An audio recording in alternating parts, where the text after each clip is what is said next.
السلام عليكم، مرحبا بكم معايا على قناة كويزين سميرة ديزاد. يومكم طيب معطر بذكر الله وبالصلاة والسلام على رسول الله. مرحبا بكم معايا في هذا الفيديو جديد، روتين تحفيزي حماسي كالعادة. إن شاء الله ينال إعجابكم هنا في هذه الصبيحة هذه.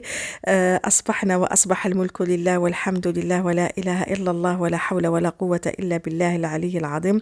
هنا بعد ما راحوا وليداتي للمسيد وسهلوا درت فيها لاتاي ديالي اللي ما نستغناش عليه مع الصباح. هنا غير انا والمسيو كيما راكم تشوفوها وليك بعد ما طاب راني فرغته في البقراج ديالي هذا. يعني يعجبني كي يبين هذيك لاموسي تكون لداخل يزيد يشهي اكثر واكثر. عشاق الشاي نقول لكم شهيتكم في الجنه. كانت عندي هذيك البسبوسه تاني كانت بقات لي اللي حضرناها مع بعض، ونشكر كامل الاخوات اللي جربوها، ونزيدوا نشكروا تاني الاخت اللي عطاتني الوصفه، نقولها في ميزان حسناتك.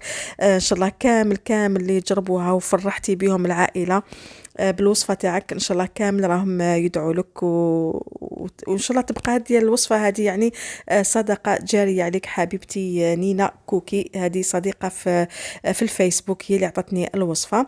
اللي ما شافوش الوصفه تاع هذه البسبوسه الرائعه اللي عندها ذوق مميز، راني رايحه نخلي لكم رابط الفيديو في صندوق الوصف. ونشكر كامل الاخوات اللي راهم يبعثوا لي سواء على لو جروب تاعنا كويزين سامره ديزاد مطبخ سامره وحباباتها، ولا على صفحتي على الانستغرام كويزين سامره ديزاد. يبعثوا لي في تطبيقاتهم ويبعثوا لي في العبارات تاع الحب وتاع يعني تاع المحبه والشكر وكامل. نقول لكم انا تاني نحبكم بزاف بزاف ونموت عليكم يا الغاليات، وربي يخليكم ليا وما يحرمنيش من حبكم ومن تشجيعاتكم يا رب العالمين. وان شاء الله دائما نكون عند حسن ظنكم يا رب. دونك غير برك ما خديت هذاك كيما نقولوا هذاك ليسانس هذاك تاع لاتاي هو اللي يعني يشجع كيما نقولوا يدير النشاط وكامل. نطل شغلي هنا كانوا عندي شويه حويجات كيما راكم تشوفوا كانوا في ساشلانج. سبقت فيهم هما الاولين، يعني ما كانوش عندي بزاف، قلت نحيهم خير ما يقعدوا شادين برك بلاصه هكذاك. وهنا كانت عندي تاني الجوكينغ تاع وليدي الصغير. كانت تلتقط له في واحد البلاصه هكذاك شويه الخياطه، عاود خيطها له تاني هكذاك باش ما نخليهاش له من بعد نولي نعجز عليها. وانا هكذا يعني كي نطوي الحوايج نطويهم كامل على ضربه، ومن بعد نبدا نخبي كل واحد ندير له حوايجو يعني في بلاصتهم. هنايا فوالا تاني هادوما التقشرات تاع وليداتي تاني كيما شفتوا كنت وريت لكم كيفاش يعني انا نحتفظ بهم. هام ليك هنايا ميم تقاشر يعني كي نلويوهم كيما شفتوا في الفيديو احسن ملي ندخلوهم لداخل هذاك اللاستيك ديالهم راه رايح مع الوقت كشغل يطلق روحه. بعد خديت لاسبيراتور هنا هاد لي غاي هادوما تاع الخزانات هادوما ولا تاع لي دريسينغ وكامل. شغل صعب شويه في التنظيف ديالهم وما يسلك غير لاسبيراتور في التنظيف. بعد ما جوزت لهم بالي على لا شامبر تاع وليداتي، ومسحت لها كامل الغبره دوكا باش نجوز نشاف اعزكم الله. اليوم راني حنتقاسم معكم هاد البيدون تاع التسياق تاع تيتيز. انا عجبتني بزاف لا كولور ديالو الغوز بالموف جات بزاف شابه. هادوما اللي عندهم الشرشوبه هذه البنات راهي كيما راكم تشوفوا مكتوب هنا في البيدون راهي 100% ميكرو فيبر تيتيز. على كل حال هذه ماركه راهي معروفه، راهي ماركه تركيه، وكنت قسمت معكم ديجا هاد الماركه هذه من قبل. فهداك البيدون تاع السياق تاني هذاك اللي عملي بزاف، هذاك نحبو انا بزاف سورتو كيما قلت لكم في الحيوط، وهذا مليح في للسياق. هنا راني ركبته عنده هنا هاد الجهه هذه وين يعني نفتحوه باش كي نعصروه يدور فاسيلمون. ودوك ما بقى لي برك نعمر الماء وندشن هاد البيدون معاكم نتوما.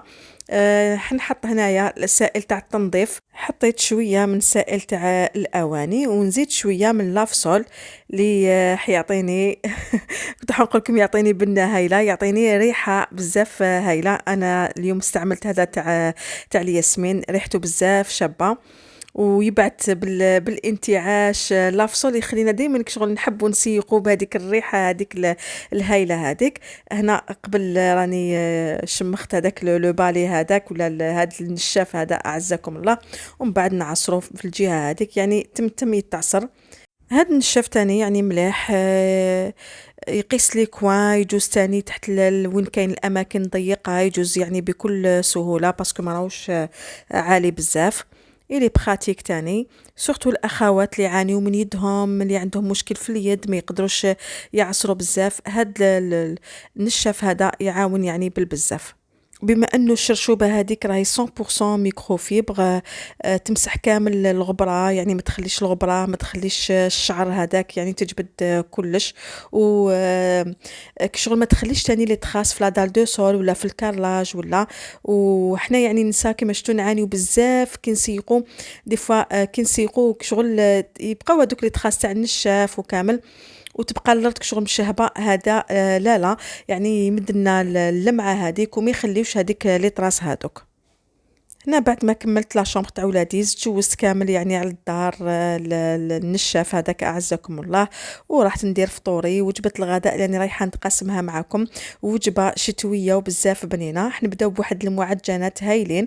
عندي هنا في وعاء حطيت كاس تاع ماء دافي، حطيت عليه نص كاس تاع حليب تاني دافي، نزيد عليهم مغرفه كبيره تاع السكر ومغرفه كبيره تاع خميره الخبز الفوريه، نخلطوهم هكذا غير بالمغرفة خلط خفيف. نغطي الوعاء ديالي بفيلم اليمونتير ونخليهم يتفاعلوا شوية، واحد هكذا كنقولوا 2 دقائق برك ولا 3، يعني لو طون لي هذاك السكر يذوب وهذيك الخميرة دير لنا شوية هكذاك فقاعات. عاود رجعت هنا ليهم، نعاود نخلطهم من جديد ونبقى نزيد في المكونات الأخرى. عندي هنايا 4 كاس تاع الزيت كما راكم تشوفوا، نكيلو دايما بنفس الكاس ديالنا اللي يرفد 220 مليلتر من السوائل. نخلطو هنا غير بهاد الفوي ولا بالملعقه معليش. زدت هنايا واحد المغرفه صغيره تاع الملح، وعندي هنا حبه تاع البيض، فصلت الصفر عن البياض. البياض راح نحطوه داخل العجينه، والصفر نحتفظوا بهم بعد لادوغ. نكمل نخلطهم حتى يندمجوا مع بعضهم البعض. وهنا دوكا نبدا نزيد في الفرينه، نحاول نعطيكم مقادير مضبوطه. هنا زدت الكاس الاول وزدت الكاس الثاني، نخلط قبل هنا مليح مليح هاد 2 كيسان في الاول هكذا حتى تدخل مليح هذيك الخميره، عفوا هذيك الفرينه. ومن بعد نزيد نكمل باقي الفرينه. هذا الكاس الثالث نكمل نخلط هنا غير بلا سباتول. وهذا الكاس الرابع اللي نروحوا تدريجيا غير بالعقل برك حتى نتحصلوا على القوام المطلوب. هنا نخلطو غير بلا سباتول. العجينه هذه تاني البنات مليحه، ما فيها لا عجن لا دلك ما تعيي ما والو، غير هكذا بالمغرفه هايليك. هنا نتحصلوا على هذا القوام تاع العجينه، ما تكونش طريه بزاف وما تكونش شاده روحها بزاف، نوعا ما تلصق. هنا ما نعيو روحنا كما قلت لكم من نعجنوها ما والو، غير باليد برك. راني غطيتها بالفيلم اليمونتير ونخليها ترتاح، ونروحوا نحضروا لا فارس تاع هاد المعجنات هذوما اللي قلت لكم عليهم. هنا في طنجره ولا في مقله نحطوا شويه برك تاع الزيت، ونرمي هكذاك واحد ربيطه تاع السلق اللي كنت نقيته كامل وقطعته رقيق رقيق. هنا يا اما نفوروه يا اما نديروه على هذه الطريقه هذه، نغلق عليه ونقصوا شويه النار ونخليه حتى يدبل. انا نرجعه من جهه هذه تكوتي، ومن جهه واحده اخرى انا رايحه نحط المقله، نحط عليها شويه تاع الزيت. هذه دائما لا فارس اللي راح نحشيو بها هذوك الفطائر هذوك.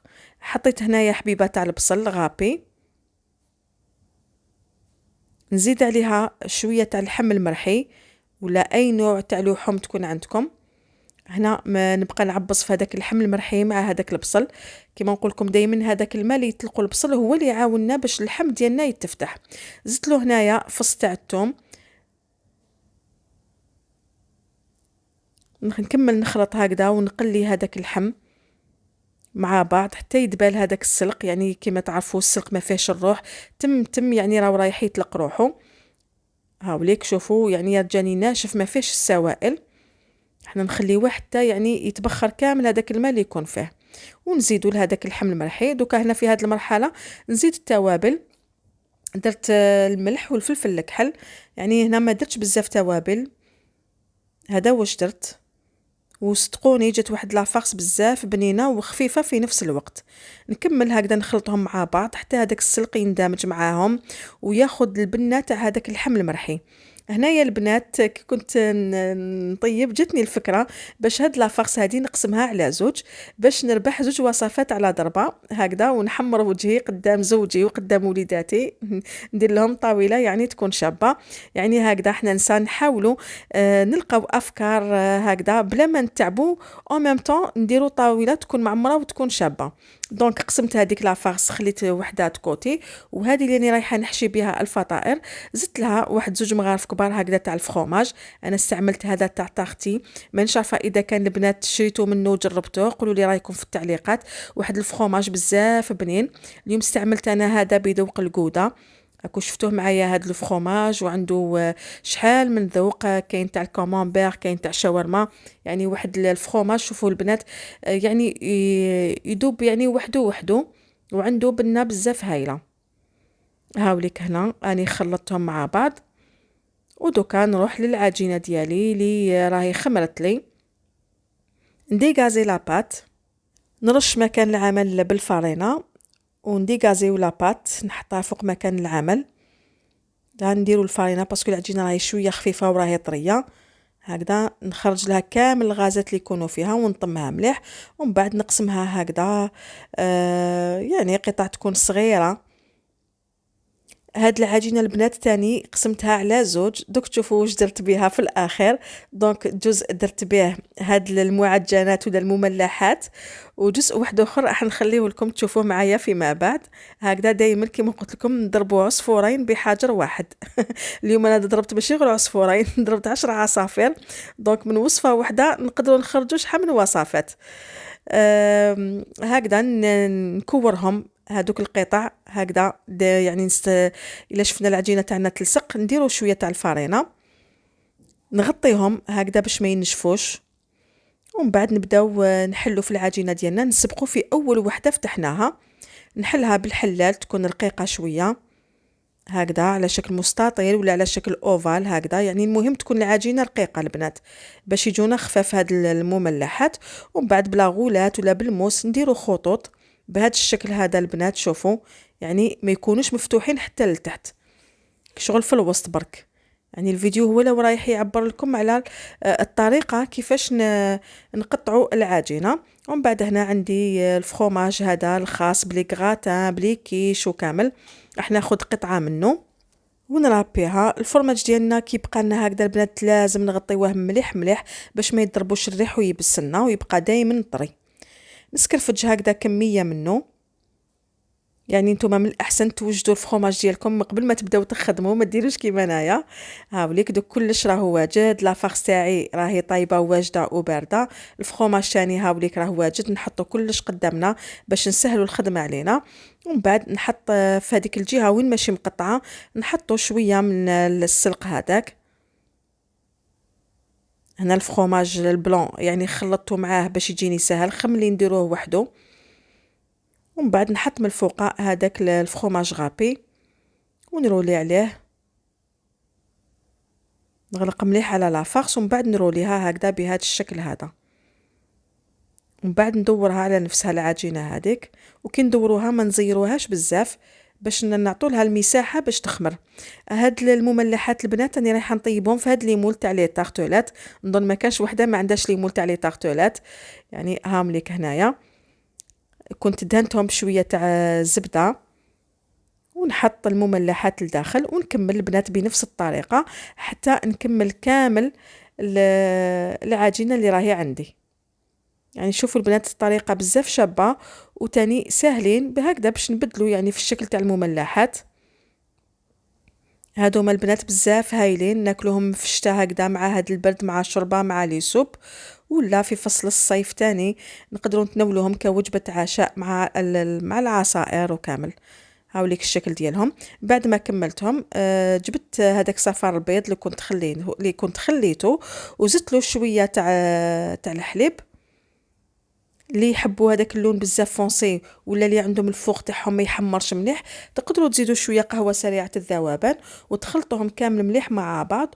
ودهنت بهم هاد المملحات وندخلهم للفرن على درجة حرارة 180 حتى ل 190 درجة مئوية، يعني حتى يتحمروا مليح مليح. من جهه واحده اخرى هذيك لا فارس اللي قسمتها على زوج وخليتها، هنا راني نقلي لها في البطاطا باش تشوفوا واش راح ندير بها. من جهه واحده اخرى تاني هاي ليك شربت العدس ديالي راهي طيب، راني ندوزن فيها. والمملحات تاعي هاهم ليك تاني راهم طابوا ووجدوا، يعني تم يطيبوا هكذاك واحد 20 الى 25 دقيقه ويكونوا واجدين.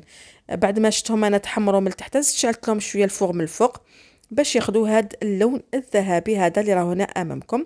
نخليهم يبردوا تكوتي ونروح نكمل ندوزن لاصوب تاع العدس الاحمر ديالي. هاي لك هنا يعني ما فيهاش بزاف مكونات، هذه شوربة عدس مفرد جزائرية مفرد تركية.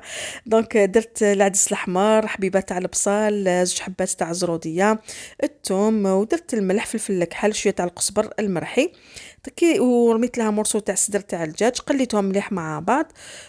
بعد ما تقلاو مليح مرقت بالماء وغلقت لا كوكوط ديالي واحد 10 دقائق با بلوس. يعني كنت تعرفوا العدس الاحمر ما فيهش الروح، تم يطيب.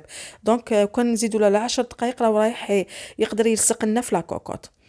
وخليته يطيب ورجعت لهنا لهذيك لا فارس كيما قلت لكم اللي خليتها ولا اللي قسمتها على زوج. هاي لك هنايا قليت لها بطاطا، عندي هادوما لي فيغين ولا مش ولا لي تيغين ولا من شافوا واش يقولوا لهم. دهنتهم بشويه تاع الزبده ودرت لهم هذيك البطاطا اللي كنت قليتها، قطعتها دوائر وقليتها، فرشتها في يعني حطيتها في ليمون، زدت حطيت ما مع الجنب كيما راكم تشوفوا. حطيت هذاك شويه تاع السلق، ومن الفوق زدت شويه تاع الجبن الابيض، توجور هذا بذوق الجوده، يعني عنده ذوق بزاف شباب وبنين بزاف. زدت ثاني من الفوق راني حنسكر فجلو شويه تاع الفرomاج هذا تاع مايسترو تاني باش نزيدو من الفوق باش يعطيني بنه، وفي نفس الوقت يعطينا وجه بزاف شباب لهاد الكغاتان هذا تاع السلق. ولا نقدروا نعتبروها هاك شغل كمقبله.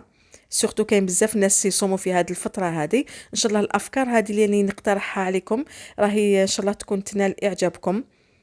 هنا من الفوق البنات الفرomاج ديالي نحب دائما نزيد له رشه تاع العكري، تعطي له لون بزاف شباب كي يتحمر في الفرن. مملحات بعد ما بردوا عفوا بعد ما بردوا هاوليك الشكل ديالهم. شوفوا كيفاش يجوا البنات محمرين، والشكل ديالهم بزاف شباب. نشوفوا من تحت ياخذوا هذوك يعني لا فورم هذيك المبرجه اللي كاينه في لي مول تاع لي طارتولات، ومن الفوق بهذوك الخطوط اللي درناهم. الكغاتان تاعنا تاني هاوليك هنايا ولا المقبله هاي ليك هنايا. شعلت لها الفرن البنات غير من الفوق برك قيس ما يذوب هذاك الجبن، يعني تم تاني كلش راهو طايب ما طولش في الفوق. والعجينه اللي قلت لكم عليها هاي ليك البنات درتها خبز تاع الكوشه، خبز الدار، يعني بنفس العجينة ربحت فطائر وربحت خبز الدار. في الأخير البنات هاي لك الطاولة اللي حضرتها لهم مع لي وجبة الغداء. دزت لهم طبسي تاع لا سالاد كيما راكم تشوفوا. اليوم اللون الأحمر هو اللي راهو في الطاولة. هاد القلوب هادوما تاع لي بول هادوما على شكل قلب، هامليك هنا بالغوج. ولا لاصوب تاعنا تاني تاع العدس هايليك بعد ما طابت ميكسيتها بلو بغا ميكسور. هذا ما كان درت لها من الفوق رشه تاع زيت الزيتون. والمملحات الثانيه هامليك هنا يعني يجوا هايلين. والعجينه هذه كيما شفتوا البنات ما فيهاش بزاف مكونات، ما فيها لا عجن لا دلك لا والو، بصح النتيجه تاعها هايله بزاف بزاف. والكغاتان هاوليك ولا كغاتان ولا مقبله ولا يعني سموها كيما تحبوا. المهم انا مديت لكم الوصفه هاي لك، شوف كيفاش يجي، يعني جا تاني صدقوني جا بزاف بنين. انا وشفتوا البنات كيفاش يعني نقدروا من اشياء بسيطه نديروا طاوله الله يبارك ما شاء الله. لا فارس قسمتها على زوج تحصلت على زوج وصفات. المعجنه الثاني عجينه واحده قسمتها على زوج تحصلت على خبز الدار. هاوليك شوفوه امامكم كيفاش جا اسفنجي جا ما شاء الله. وتحصلت تاني على مملحات. ولا سوب تاني اسهل منها ما كانش، يعني تمتم الطيب. ومن التحضير تاع العدس البنات شتو شحال سهل، خاصه هذا العدس الاحمر. يعني الوصفه ولا الطاوله تاع اليوم راهي غنيه كما قال لي وليدي ماما معمره بالحديد. عندنا لاصوب تاع العدس اللي راهو غني بالحديد، عندنا السلق تاني اللي راهو في المملحات وراه في المقبله هذيك تاني. يعني كما قلت لكم طاوله اليوم راهي صحيه. فوالا هام ليك المملحات، شوفوا كيفاش يجوا. العجينه تاني اسفنجيه الله يبارك يجوا ما شاء الله بهذيك لا فارس لداخل، وهذاك الجبن اللي يجي دايب تاني يعطيني بنه بزاف هايله. هذا هو البنات الفيديو تاع نهار اليوم. ان شاء الله الوصفات اللي اقترحتها عليكم تكون نالت اعجابكم. ما تنسونيش بجام تشجعوني بتعليق. نقول لكم تهلاو في رواحتكم، دمتم في رعاية الله وحفظه، والسلام عليكم.